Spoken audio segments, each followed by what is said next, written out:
Hey guys, welcome to the Home Connect Solutions channel. My name is Tim Trich, and in today's video, we are gonna look at pairing your Amazon Fire Stick remote to your TV or external audio device.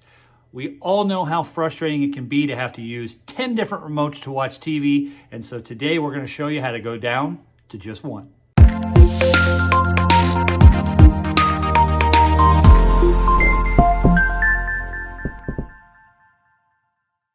Okay guys, before we get started, we encourage you to subscribe to our channel. So hit that like button and help us out. We really appreciate it. All right, on to the video. So in order to add this remote to be able to control our TV and this particular soundbar we have here, we are gonna be walking over into the settings menu. So we're gonna head over there into the settings menu, choose the little gear, and then we're gonna go down into our tiles and choose the equipment control tile, okay? So we're gonna choose that. And then once in there, we're gonna basically say we wanna add equipment. We're adding equipment that we want this to be able to control. The first thing it's gonna ask us to add is a TV. Notice we don't have any other options here. We have to add a TV first, so we're gonna go ahead and say TV. And then the next part, we're gonna walk through a series of steps. Now, this part may vary a little bit on your side. For example, this is gonna recognize that I have an Insignia TV, branded TV, and say, is this a Insignia branded TV? If yours doesn't do that, it'll say, what model of TV is it? And it'll have you pick from a list. So either way, no wrong answer, it will get there. But basically what it's trying to do is find the right IR codes for your remote to be able to talk to the TV. So sometimes don't be too scared if your TV, if it doesn't say, hey, is this a this or is this a that, okay? It will a lot of times with name brand TVs like Sony, Samsung, LG, a lot of those. However, sometimes it will ask you. In my particular case, as you can see, it says, we've detected you're using an Insignia TV. Is this correct? So I'm gonna go ahead and say yes. All right, on the next screen, we just need to follow the instructions. Now that it knows what kind of TV we have, it's gonna ask us to do some steps. So here we go. On this one, press the power button, which I haven't done, there it goes. Press the power button on your remote to turn your TV on and off again. So I went ahead and did that, and as you can see, the TV has turned off. We're gonna wait our 10 seconds and we would turn it back on. There it came back on and it says, all right, did your TV turn off and then back on again when you hit the power button? Our answer is yes, that's exactly what happened. Okay, so now it says on the next step, we're gonna be play some music, so make sure your sound is turned up. You may have to grab your original remote to turn the sound up if you have it muted or something, okay? You need to be able to hear the speakers. Okay, so we're gonna say, please turn the sound up, and it's gonna basically say, make sure your volume. So we're gonna say next. Now it's telling us, with your Fire TV remote pointed at your remote, okay, toggle the volume up and down buttons. So here on your remote, you got your volume up, volume down. We're just gonna toggle those, up, down, up, down, up, down. And you can see up here at the top, our volume, it allows us to control the volume. It is synced up. So we're gonna go ahead and say, yes, it did allow us to change the controls. Now it's gonna ask us what port our Fire Stick is plugged into. Now this is also something that doesn't seem to pop up every single time. So I think it depends on how you have your stuff set up. However, in my case, my Fire Stick is actually plugged into HDMI 2, so I'm gonna go ahead and say next. On this next part, it does say to change to a different input before hitting the button here. I always skip that, but you can if you want to grab the original remote and change it to HDMI 1 and then hit the button, you sure can. But what it's basically going to do is it's going to switch back over to this input. So for right now, I'm just going to skip that and I'm going to hit that button on my remote, which is the little fast forward button here.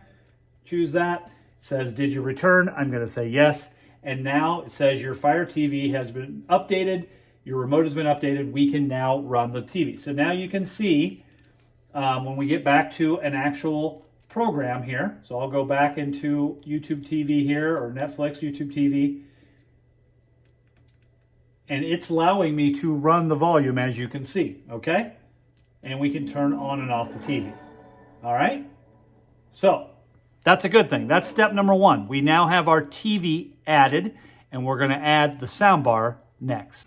Okay guys, now we're gonna move on to controlling the soundbar, okay? And before we get started with this, I wanna kind of deviate just a little bit and explain how my TV and soundbar are connected. So in a case like this where you need to actually program the remote to control the soundbar, is when your TV is connected to it with what we refer to as a digital audio cable.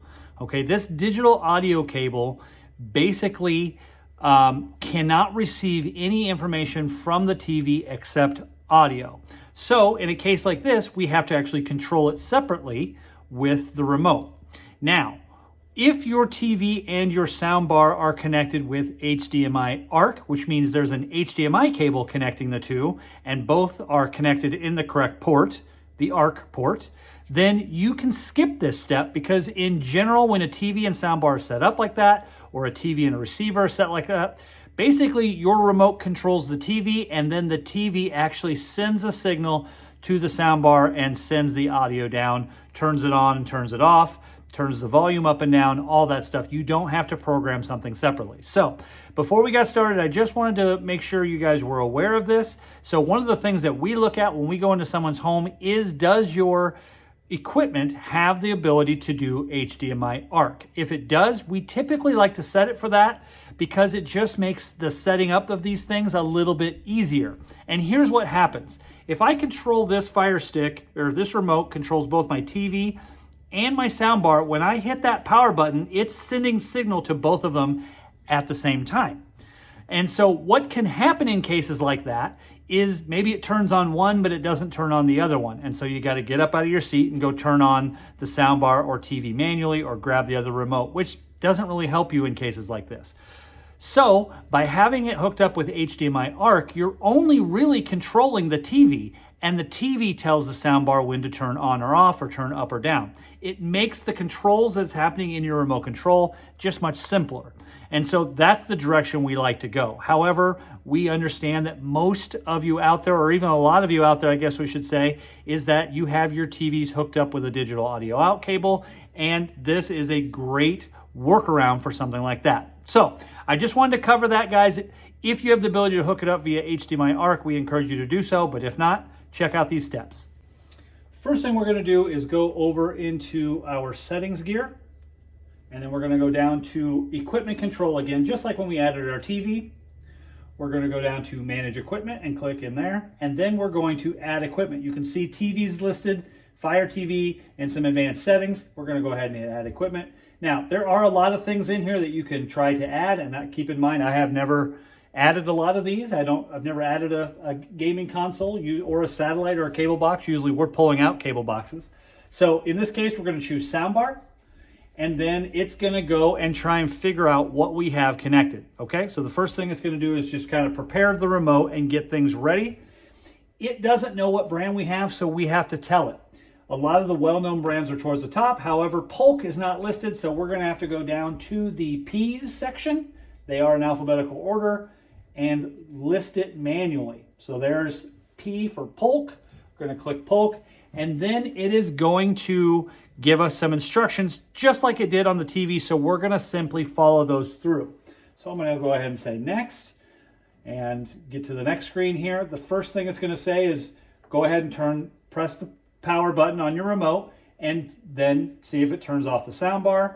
I went ahead and did that. The soundbar has turned off. You can see the lights have disappeared down here, so I'm going to go ahead and say yes and turn it back on. Okay, there it lit up. Now for the next test, it's going to have us control the volume. So it's saying with your remote, pointed toggle up and down, hit your toggle up and down buttons. I'm going to go ahead and do that. You can see my little lights blinking here. I have the sound turned down, but that means it's running it. So we'll go ahead and say yes. I don't know what input it's asking for here. So in this case, I'm just going to say input is not listed and click OK. So now we have a TV, soundbar, and when we go in, we can actually control both of them. All right. So kind of a neat deal, and it allows you to add multiple equipment and only have one single remote. All right, guys, before we wrap things up, I got one little trick up my sleeve, one little thing I want to show you guys, and then we'll finish up with the video. Okay, so one more little trick up my sleeve here for running both a TV and a soundbar. So in a case like this, where we have both a soundbar and a TV listed in there, and this single remote is turning on or off both of them, Potentially you leave yourself open like I discussed earlier, where you hit the power button and only one turns on and the other doesn't, which forces you to either grab one of the other remotes or walk up to the soundbar or TV and turn it on manually, which kind of defeats the purpose. However, in a lot of cases, there isn't really a reason to power off your soundbar. It can just stay on all the time. With your TV on, it will, no sound's going to be coming out of it. So why turn the thing off? As a matter of fact, Sonos soundbars don't even have a power button on them. They don't turn off. They just stay on all the time. So, in a case like that, we can actually make it so when you hit the power button on your remote, it only turns on and off the TV, but the soundbar stays on all the time, so you can just use the volume to control it. This helps alleviate the issue where you hit the power button and one or the other doesn't turn on. So let me show you how to do that. So we're going to go down into our soundbar. So we are in Manage Equipment, where we just were. I'll kind of back out so you can see. All right, so we're going to go to Equipment Control. We're going to go to Manage Our Equipment, because that's exactly what we're doing. We're going to manage our equipment, and we're going to go down and choose Soundbar. So when we go in there, you get some options that come up for the soundbar. This bottom one here, or second one up from the top, is Power Controls, and it basically says, if you click in there, do you want the power button to control the power of your soundbar? Well, in a case like this, we don't. We just want the soundbar to stay on all the time. So I'm going to go down and choose Power Control and turn that off. Then I'm just going to back all the way out. And now, by doing this, when I hit the power button, my TV turns off, but my soundbar stays on. And this will help us alleviate the issue of the remote not turning on one or both, or having to, go up and turn things on manually. So I hope this helps you guys. Again, like or follow us. We're going to be doing more series on this. I'm going to be doing some Roku stuff, some Apple TV stuff. So don't think we're just, honed in on Fire Sticks. We really hope that you enjoy these videos and they help you out with your home setup. Please leave comments or questions below, and I'll try and get them answered for you.